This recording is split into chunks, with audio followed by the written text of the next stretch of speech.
Apa namanya kalau bukan improvisasi? Dan di sini teman-teman, Harry Pras banyak diprotes oleh penganut atau pengamal kitab Ihya Ulumuddin. Harry Pras kalau belum baca kitabnya jangan sok bicara katanya. Kebetulan juga saya punya asatid, jadi mana asatid saya ini sudah fasih, sudah khatam membaca kitab Ihya Ulumuddin, dan beliau memberikan kesimpulan dan mengajarkan kita lebih baik tinggalkan kitab itu. Siapa yang boleh membacanya? Ulama-ulama tertentu yang boleh membacanya. Sekedar. Assalamualaikum warahmatullahi wabarakatuh. Terbaru dari Harry Pras ya.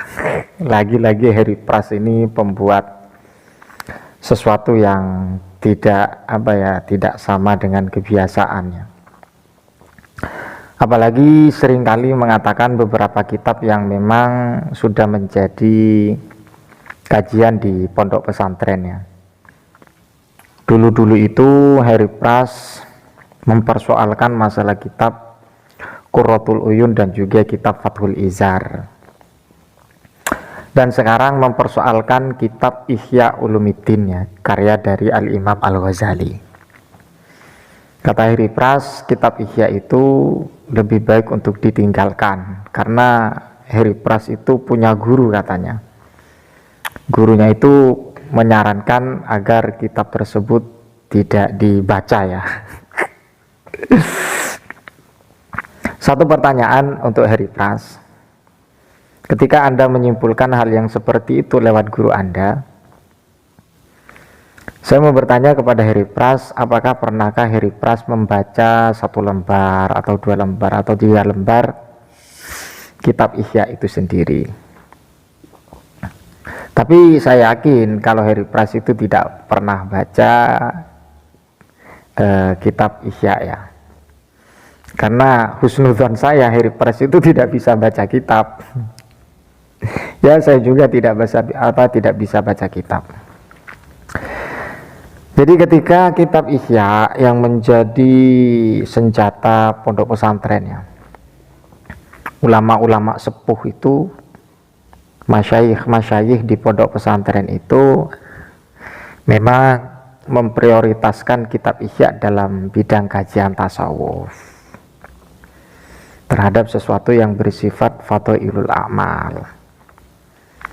Oke, ketika Harry Pras mempersoalkan kitab Ihya karena landasan gurunya, karena gurunya itu ya orang-orang salafi wahabi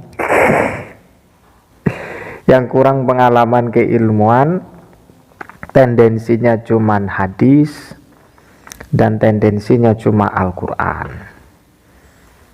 Kenapa kitab Ihya kok harus lebih baik untuk ditinggalkan? Dikarenakan di dalamnya ada beberapa hal yang palsu, hadisnya palsu. Berkaitan dengan masalah referensi yang dijadikan rujukan oleh beliau, pengarang kitab Ihya Ulumuddin, saya tidak ingin membahas tentang masalah hadis yang terdapat dalam kitab Ihya, tapi tidak bisa dipungkiri juga di dalam kitab Ihya itu sendiri ya tidak sahih dan juga tidak hasan. Karena apa? Kalau kita kaji dari awal ya, butuh dengan cermat untuk mengoreksi hadis tersebut ya. Ini bukan merupakan pekerjaan yang mudah, tapi pekerjaan yang sangat begitu berat kalau kita ingin menganalisa dan mencermati apa yang diredaksikan Al-Imam Al-Ghazali dalam kitab Ihya. Jadi seperti itu. Itu sebagai poin besar ya kalau kita ingin mengkritisi dalam kontekstual hadisnya bagaimana. Sekelas kita yang keilmuannya sangat begitu minim kok moro-moro memberikan narasi harus atau sebaiknya meninggalkan kitab Ihya karena berlandasan gurunya. Jadi kalau memang Harry Pras paham dengan kitab dan jangan memberikan background atau melatar belakangi atau membangun statement Harry Pras bahwa kitab Ihya harus atau lebih baik untuk ditinggalkan karena berlandasan gurunya berkata seperti itu. Ya perlu dipertanyakan gurunya itu cara pikirnya bagaimana, pola pikirnya bagaimana. Tapi yang jelas saya husnudon karena gurunya itu banyak para sutat-sutat Wahabi yang tidak lain, dan kemudian sering kita dengar yang digaung-gaungkan adalah masalah hadis dan kemudian masalah Al-Quran, qala Rasulullah, qala Allah Ta'ala. Ini faham yang seperti ini sangat begitu berbahaya ya. Karena begini saudara, kita itu memahami beberapa kajian para ulama. Para ulama itu sudah mempunyai ikhtiyat ya, berhati-hati dan kemudian ijtihad, dan mempunyai upaya menganalisa, itu sudah, dan itu memang sesuai dengan mekanisme untuk memberikan pemahaman baik dari hadis dan kemudian dari Al-Quran. Kalau kita tidak mengikuti maqalatul ulama, pendapat para ulama mufassirin, muhaddisin, dan kemudian para fuqaha, dan kemudian para pakar tasawuf, nalar kita itu tidak akan pernah sampai ke situ. Satu contoh saya buktikan, ketika dalam teks hadis atau teks Al-Quran, ketika ada lafadz atau ada kalimat yang menunjukkan perintah, dalam kalimat ketika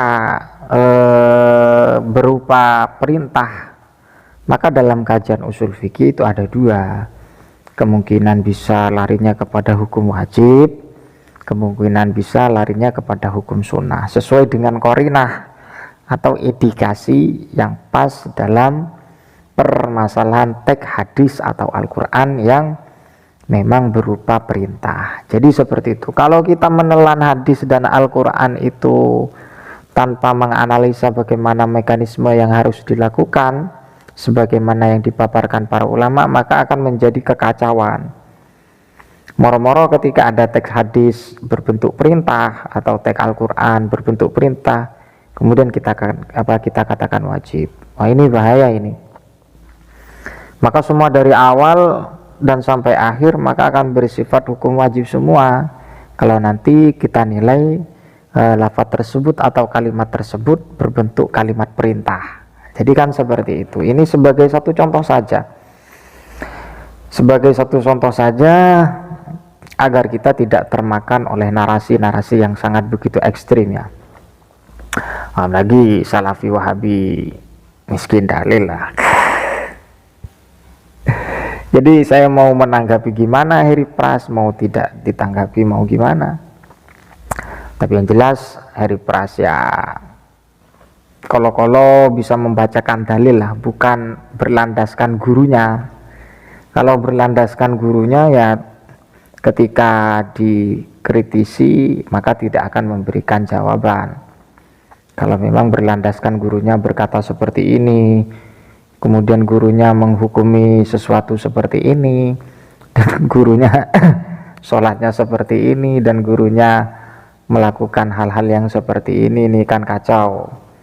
Kalau kita ingin menjadi orang yang cerdas dan waras, sahabat yang dimuliakan Allah Subhanahu wa Ta'ala, jadi itulah yang memang dilakukan oleh Heri Pras tentang masalah kitab Ihya.